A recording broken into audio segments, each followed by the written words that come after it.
네, 안녕하세요. 시설원예 기술사 안혜성입니다. 오랜만에 영상을 켰네요. 오늘은 최근에 정말 많은 질문을 받았던 내용에 대해서 제가 완벽하게 좀 설명을 드릴게요. 농업 분야의 인허가 부분 이야기인데 정말 어렵죠, 사실. 왜냐면 농업 관련된 공무원 선생님들도 지속적으로 계속 순환 근무를 하시다 보니까 담당자도 계속 바뀌고, 또 농업이라는 것은 인허가 부분이 굉장히 좀 모호한 면도 많아요. 그래서 지자체별로 해본 데도 있고 안 해본 데도 있고 사례들이 많지 않다 보니까 이런 것들이 명확하게 정립된 것들이 많이 없어요. 그런데 우리가 꼭 필요로 한 거, 정말 중요하게 생각하셔야 되는 인허가 부분 하나 알려드릴게요. 요즘은 스마트팜이 아니셔도 돼요. 일반 그냥 비닐 온실, 연동 온실, 이렇게 연동하우스 많이 짓죠. 그런데 연동하우스 500평 이상만 지어도 억대가 넘어가요. 실제 아파트라든지 주택을 지어도 하우스랑 비슷할 겁니다. 오히려 더 쌓였으면 더 싸요, 주택 건물이. 그런데 주택 건물은 건물 하나 지어 놓으면 건물 등기를 치고 나서 당연히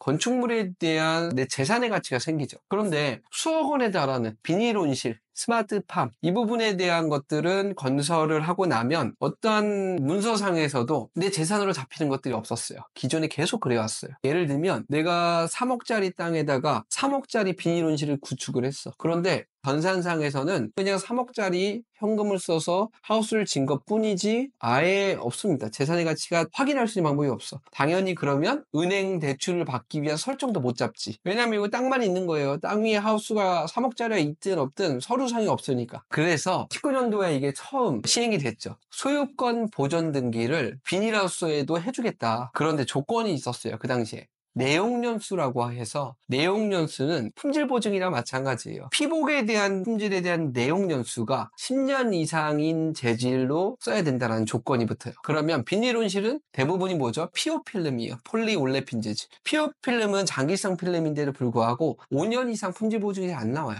실제 사용은 10년 가까이 사용을 하지만은 어찌됐든 그 조건이 붙었기 때문에 많은 농가들이 최근까지 비닐하우스의 소유권 보존 등기가 정말 힘들었어요. 하지만 이제 바뀌었습니다. 등기소에서 권고하는 내용을 보면 기초 부분, 그 다음에 재료 부분, 그 다음에 피복에 대한 부분이에요. 그래서 경량철골조로 돼 있어야 되고, 또 하나는 비닐이어도 사실은 내용연수 10년을 권고하지만 10년이 되지 않았을 시 지역의 등기소 권한을 통해 가지고 등기를 해줄 수 있다라는 내용이 있어요. 따라서 피오필름에 대한 내용연수 5년짜리 비닐도 지금은 등기가 가능합니다. 그리고 세 번째는 바로 기초에 대한 부분이에요. 건물이라 그러면 기초에 당연히 콘크리트 타설이 들어가겠죠. 하지만 비닐온실은 콘크리트 타설을 거의 안 하죠. 하더라도 우리는 필수적으로 기초 말뚝을 합니다. 기초 말뚝이 뭐냐면 비닐온실에 들어가는 기둥의 일정 파이 내에 공고리를 넣어서 말뚝을 기초를 세우는 걸 기초말뚝이라고 해요. 근데 여기에 소유권 보존 등기를 받기 위해서는 철근 콘크리트가 들어가야 됩니다. 이러한 조건들을 봤을 때 우리가 소유권 보존 등기를 받을 수 있는 조건이 되는 거예요. 첫 번째, 피복에 대한 부분, 내용연수. 그 다음 두 번째, 경량철거조에 해당하는 부분. 그 다음에 세 번째는 기초 콘크리트 부분. 그래서 철근 콘크리트에 대한 기초 말뚝. 이런 부분의 조건이 들어가고, 그러면은 등기소의 권한에 따라서 소유권 보존 등기를 내주는데, 최근에 우리 그린팜스에서 시공하고 구축 한 스마트팜 현장들은 대부분 소유권 보존 등기를 했습니다. 그래서 여러분들께서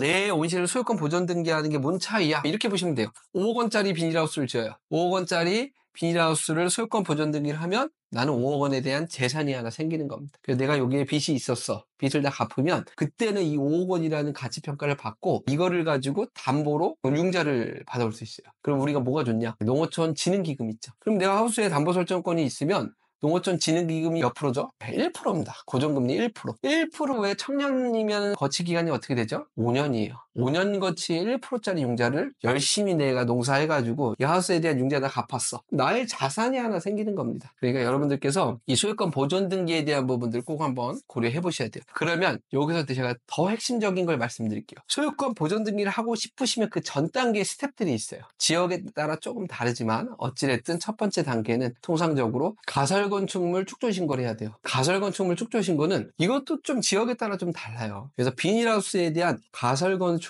축조신고를 하고 그 다음에 지역에 따라 이것도 좀 달라요. 내가 양액시라든지 체험장이라든지 아니면 기계시라든지 실제 농지 내에서 작물을 기르지 않은 관련된 부대시설에 대해서 평질 변경을 받아야 될 수도 있고 아니면 농지 전용 허가를 받을 수도 있고 아니면 어떤 지역은 그냥 허용을 해주는 지역들도 있고 이런 부분들을 지자체 권한이기 때문에 지자체에 꼭 상의를 하고 진행을 해야 돼요. 그래서 다시 정리해드리면 첫 번째는 가설건축물 축조신고, 두 번째는 형질 변경 아니면 전용 허가를 받을 필요가 있는지 확인해야 되고 필요가 있으면 받아야 되는 거. 세 번째가 하우스가 완공되고 나서 소유권 보존 등기를 하시면 됩니다. 그래서 온실을 구축하는 맨 땅인 상태에서 내가 소유권 보존 등기를 생각하고 있다. 그러면 그 시공을 원하는 그 업체에게 평면도와 배치도와 가설건축물 축조 신고에 필요한 설계 도면이 필요하고 저희 그린팜스 글로벌에서는 언제든지 다 그려드리고 하다 보니까 언제든지 이런 거 문의해 주시면 되고 그 다음에 형질 변경과 이런 부분이 들어갈 때는 측량 설계사와 설계사를 선임을 해야겠죠. 만약에 이게 필요가 없다. 그러면 그냥 바로 이제 시공 들어가면 돼요. 시공 들어가서 공사 끝났을 때 등기소에서 실질적인 등기를 하기 위한 여러 가지 평가를 하겠죠. 이런 스텝들로 진행이 되니까 온실에 대한 소유권 보존 등기에 대한 내용 이거는